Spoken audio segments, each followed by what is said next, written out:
West ইন্ডিজের বিপক্ষে তৃতীয় ওয়ানডে বাংলাদেশ জিতেছে। এই ম্যাচ নিয়ে আলোচনা করতে গেলে সবার আগে আপনি কোন বিষয়টা পিক করবেন? সৌম্য এবং সাইফের দুর্দান্ত পার্টনারশিপ, অথবা তাদের ইন্ডিভিজুয়াল ব্যাটিং স্কিল, অথবা বাংলাদেশের মিডল অর্ডারের মুখ থুবড়ে পড়া, ব্যাটিং অর্ডার ঠিকঠাক মতো সাজাতে না পারা, যখন পাওয়ার হিটার দরকার তখন টুকটুক ঘুমিয়ে ব্যাট করা ব্যাটারদের নামিয়ে দেওয়া, নাকি এর সব কিছু ছাপিয়ে আপনি বলবেন টি-20 হোক কিংবা ওয়ানডে বাংলাদেশের মিডল অর্ডার কলাপস করবেই? চিন্তা করেছেন একবারও?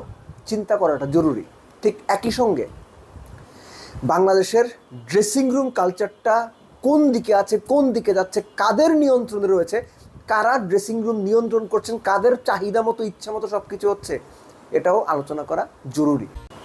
তৃতীয় ওয়ানডের যে উইকেটটা ছিল সেখানে টার্ন যে একেবারে কম পেয়েছেন স্পিনাররা, ব্যাপারটা কিন্তু তা না। ফার্স্ট ম্যাচ যে উইকেটে হয়েছে, একই উইকেটে খেলা হয়েছে, ফার্স্ট ম্যাচে এভারেজ টার্ন ছিল কত? 4.9 ডিগ্রিজ। সেকেন্ড ম্যাচে সেটা ছিল 3.9 ডিগ্রিজ। এই ম্যাচেও কিন্তু 4 ডিগ্রির মতো টার্ন ছিল। অর্থাৎ এই উইকেটেও ব্যাট করা খুব যে সহজ ছিল ব্যাপারটা কিন্তু তা না, বরং শুরুর দিকে বল কিছুটা ইভেন বাউন্সে ব্যাটে আসছিল। ওই সুযোগটুকু সৌম্য এবং সাইফ দারুণভাবে কাজে লাগিয়েছে। টিভিতেই দেখছিলাম যে সাইফ প্রথম যে 5টা 6 মেরেছেন, তিনি তো 6টা ছক্কা 6টা 4 মেরেছেন। প্রথম 5টা ছক্কার 4টাতেই ডাউন দ্য উইকেট গিয়ে সোজা খেলার চেষ্টা করেছেন। সৌম্য দুটো রিভার্স সুইপ খেলেছেন, 4 ছক্কা মেরেছেন। তারপর থেকে সৌম্য কিন্তু ভিতে বেসিক ক্রিকেটটা খেলার চেষ্টা করেছেন, বলের পিচের কাছাকাছি যাওয়ার চেষ্টা করেছেন। ঠিক একইভাবে যেটা হিটিং লেন্থে বল, সাইফ এবং সৌম্য দুজনেই সেই হিটিং লেন্থের বলকে কোনোভাবেই তারা মাফ দেননি। আউট হইলে হবো, কিন্তু শর্ট খেলার চেষ্টা করেছেন। এবং তাদের যে ব্যাটিং অ্যাপ্রোচ ছিল, এই ব্যাটিং অ্যাপ্রোচকে আপনি প্রশংসা না করে পারবেন না। এবং সৌম্য সাইফরা যে দলের জন্য খেলেন সেটা আবারও প্রমাণ হয়েছে। তারা চাইলেই কিন্তু ওই সময় দেখেন যে তখন রান আপ তার 90 হয়ে গেছে, 80-82 হয়ে গেছে, বাংলাদেশের নর্মাল ক্রিকেটাররা কী করে? 70 বলে 80 হইলেও পরের 20 রান করার জন্য 30 বল খেলে। এটা পরীক্ষিত সত্য বাংলাদেশের ক্রিকেটে। সৌম্য সাইফ সেই চেষ্টা করেননি, মারতে গেছেন, টানা হিট করতে গেছেন, টানা হিট করে ম্যাচটাকে ওয়েস্ট ইন্ডিজের রিচের বাইরে নেওয়ার চেষ্টা করেছেন। এভাবেই টপ প্লেয়াররা ক্রিকেটটা খেলে। তারা টপ প্লেয়ার সেটা আমি বলছি না, কিন্তু টপ প্লেয়ার এইভাবেই ক্রিকেটটা খেলে। ঠিক উল্টোভাবে উল্টো ছবিও আছে। অনেকেই আছেন এই টিমে 30 করলে সেফ, দলের অবস্থা ভালো, 44 বলে 25, 26, 30 করি, অসুবিধা কিন্তু একটু আস্তে আস্তে খেলি। এই টিমে এরকম প্লেয়ারও আছেন, ক্যাপ্টেন মেহেদী হাসান মিরাজ 48তম ওভারে প্রথম বলে 2 দেওয়ার পর পরের 4 বল ডট দিয়ে শেষ বলে 1 নেন। সো এদের যে স্কিল, অ্যাবিলিটি, ক্রিকেট চিন্তা, আপনি ভাবছেন, আমরা ভাবছি, আমরা না, আমি ভাবি অন্তত বাংলাদেশ ক্রিকেট ম্যানেজমেন্ট ভাবছে তারা বাংলাদেশকে বিরাট কিছু করবে, বিরাট কোথাও নিয়ে যাবে। ভাবতে পারেন, ভাবেন, অসুবিধা নাই তো, পাগলের সুখ মনে মনে। এনিওয়েজ, এই যে বাংলাদেশের মিডল অর্ডার প্রথম 25 ওভারে 176 বিনা উইকেটে, পরের 25 ওভারে 120 8 উইকেটে, শান্ত গোটা 3 লাইফ পেয়ে কীভাবে আউটটা হলেন? মাইদুল অঙ্কনকে যখন নামানো হলো, আইডিয়ালি তখন বাংলাদেশ 3 জন ক্রিকেটারকে নামবে 1 বাই 1, সোহান, রিশাদ, নাসুম। কোন যুক্তিতে আপনি মাইদুলকে নামাবেন, অঙ্কনকে নামাবেন? অঙ্কন কোন দিন বিরাট বিরাট ছক্কা মেরেছেন, কয়টা ম্যাচে মেরেছেন? কারণ আছে ওকে নামানোর। ওই যে আমি অনেক দিন ধরেই বলছি, ড্রেসিং রুমের একটা কোরাম তৈরি হয়েছে এক কোচকে কেন্দ্র করে। আলোচনা আস্তে আস্তে শুরু হচ্ছে, অনেকেই লেখালেখি করছেন, নাম ধরে করছেন। কিছুদিন পর যাতা কথা বলা হবে, এটার জন্য প্রস্তুত থাকেন।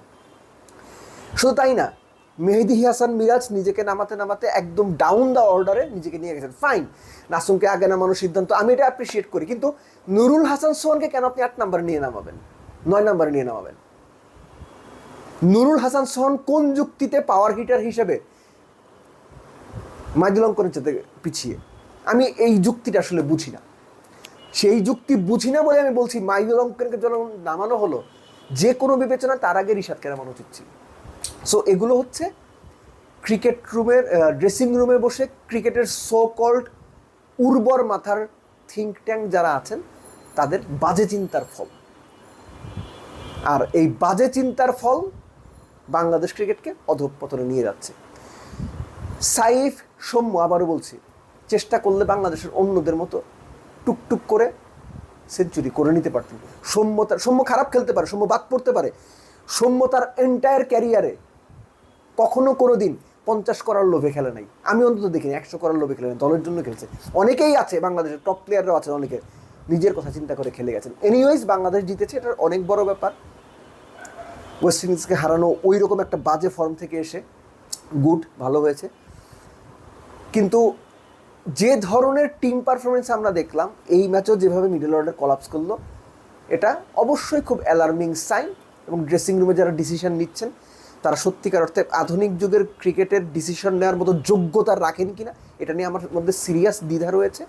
এর সঙ্গে যোগ করে নিন বোলিং ওয়াইজ ঋষাদ যে ম্যান অফ দ্য সিরিজ হয়েছেন, যোগ্যতম হিসেবেই হয়েছেন, এবং এই ম্যাচও স্পিনাররাই ডমিনেট করেছেন এরকম উইকেটে, যা হবার কথা। একটা ভালো ব্যাপার যে এই উইকেটটা আস্তে আস্তে নাকি ভালো হবে, আশা করা যাচ্ছে।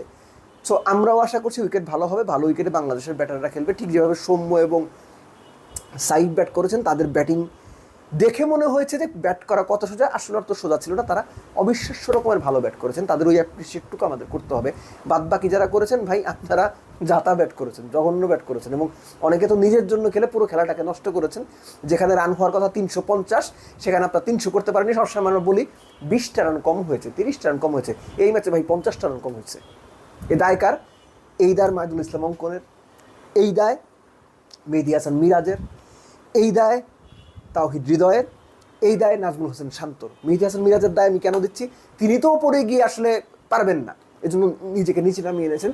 ক্যাপ্টেন হিসেবে ডিসিশন মেকিংয়ের ভুলের দায় মিরাজকে নিতে হবে, এবং কোচ যারা আছেন নেপোটিজম করে বেড়াচ্ছেন তাদেরকেও নিতে হবে।